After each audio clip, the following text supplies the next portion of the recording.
इंदौर के कपल सोनम रघुवंशी और राजा रघुवंशी की जो हनीमून मिस्ट्री थी उस पर सबकी निगाहें टिकी हुई थी। लेकिन ब्रेक थ्रू इस पूरी खबर पर आज ये आया है कि सोनम उत्तर प्रदेश के गाजीपुर से मिल चुकी हैं। जी हां, ये टाइमलाइन हम आपको समझाने की कोशिश करेंगे कि आखिर सोनम गिरफ्त में कैसे आई है। सबसे पहले आपको बता दें, शिलोंग से गाजीपुर सोनम पहुंची, यानी कि 17 दिनों से उसकी तलाश लगातार की जा रही थी कि सोनम कहां है। क्योंकि 2 जून को जिस तरीके से राजा रघुवंशी का शव मिला था और उसके बाद से हत्या का शक जाहिर किया गया था, हत्या का मामला मेघालय पुलिस की तरफ से दर्ज भी कर लिया गया था, लेकिन उसके बाद से सोनम को लेकर सर्च ऑपरेशन लगातार किया जा रहा था। और सबसे बड़ी खबर यही आपको बता दूं कि मेघालय के डीजीपी की तरफ से बकायदा यहां पर इस बात की तस्दीक कर ली गई कि उन्होंने 4 लोगों को गिरफ्तार किया है। लेकिन शिलोंग से सोनम गाजीपुर कैसे पहुंची, ये सबसे बड़ा सवाल बना हुआ है। लेकिन सिलसिलेवार तरीके से हम आपको पूरी टाइमलाइन समझाने की कोशिश करते हैं कि आखिर इस पूरे मामले में कैसे गिरफ्त में आई है सोनम। देखिए, शिलोंग से गाजीपुर सबसे पहले सोनम पहुंचती हुई गाजीपुर में ढाबे पर एक रुकती है। एक ढाबे पर ये रुकी, वहां पर जो ढाबे में काम करने वाला कर्मचारी था उसके पास वो गई। उसने कहा कि मुझे फोन दीजिए, मुझे अपने घर वालों से बात करनी है। उसके बाद इस ढाबे पर बैठकर सोनम ने वीडियो कॉल, जी हाँ, बकायदा अपने भाई को वीडियो कॉल की। वीडियो कॉल में बताया कि मैं यहाँ पर इस ढाबे में रुकी हुई हूँ, मैं डरी हुई हूँ, मुझे कुछ लोगों ने यहाँ पर छोड़ दिया है। उसके बाद आपको बता दें, जो सोनम का भाई है उसने इंदौर पुलिस को इसकी जानकारी दी। इंदौर पुलिस को जानकारी देने के बाद उन्होंने उत्तर प्रदेश पुलिस को बताया कि सोनम इस ढाबे पर नंदगंज के पास वहां पर उस ढाबे में मौजूद है। और उसके बाद जो है पुलिस ने इसे कस्टडी में ले लिया, यानी कि उत्तर प्रदेश के गाजीपुर पुलिस ने।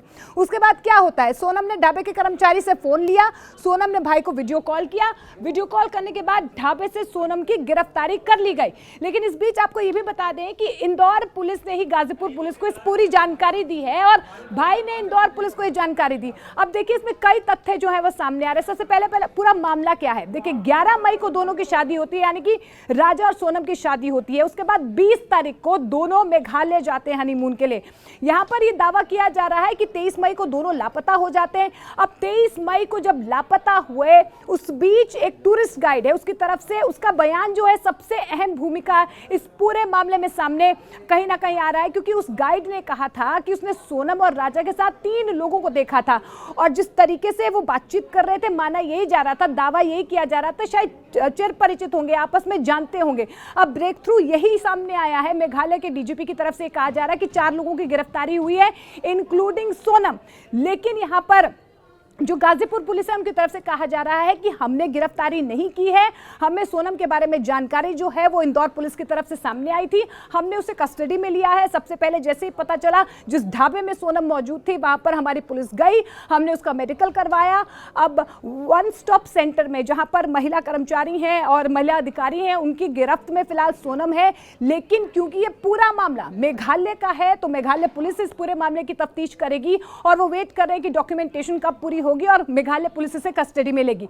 लेकिन ये पूरा हम आपको समझाने की कोशिश करें कि 17 दिनों तक आखिर सोनम कहां थी, ये सबसे बड़ा सवाल बना हुआ है। अब देखिए, परिवार क्या क्या दावे कर रहे हैं। सबसे पहले दावा जो है सोनम के परिवार की तरफ से ये किया जा रहा है कि हमें मेघालय पुलिस की जांच पर भरोसा नहीं है, मेघालय पुलिस झूठ बोल रही है। मेघालय पुलिस की तरफ से दावा किया जा रहा है कि 12:30 बजे वो प्रेस कॉन्फ्रेंस करेंगे और उसके बाद जो है पर्दा उठ जाएगा कि आखिर राजा की हत्या किसने की है। मेघालय पुलिस तो ये भी दावा कर रही है कि सोनम ने ही कुछ शूटर्स को हायर किया था और उसके बाद जो है राजा की हत्या करवाई गई है। हालांकि देखिए, सोनम के परिवार वाला मेघालय पुलिस के जो दावे हैं उनको खारिज कर रहा है। लेकिन यहाँ पर अब आपको बता दें कि राजा का जो परिवार वाले हैं उनकी तरफ से साफ तौर पर कहा जा रहा है, राजा के परिवार वालों की तरफ से, कि सोनम ऐसा करेगी उन्हें यकीन नहीं था। अब मेघालय जाना था नहीं जाना था, इसको लेकर पूरी प्लानिंग जो है वो सोनम ने की थी। सोनम ने पहले कामाख्या जाने का प्लान बनाया, उसके बाद क्या वो आगे मेघालय जाते, इस बारे में घर वालों को कोई जानकारी नहीं दी गई है।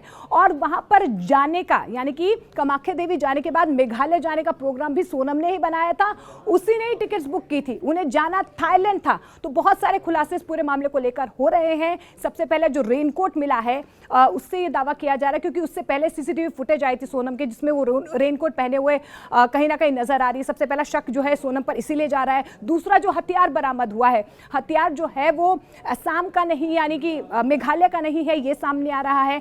हथियार जो है कहीं बाहर का है, ये भी पुलिस जो है, मेघालय पुलिस की तरफ से दावा किया जा रहा है। तो कई टर्न एंड ट्विस्ट इस पूरे मामले में सामने आ रहे हैं। लेकिन आप देखिए कि उत्तर प्रदेश के गाजीपुर से सोनम मिल चुकी हैं। अब सोनम ही कहीं ना कहीं इन सारे सवालों का जवाब देगी कि आखिर राजा रघुवंशी की हत्या किसने की, क्यों की, मोटिव क्या था।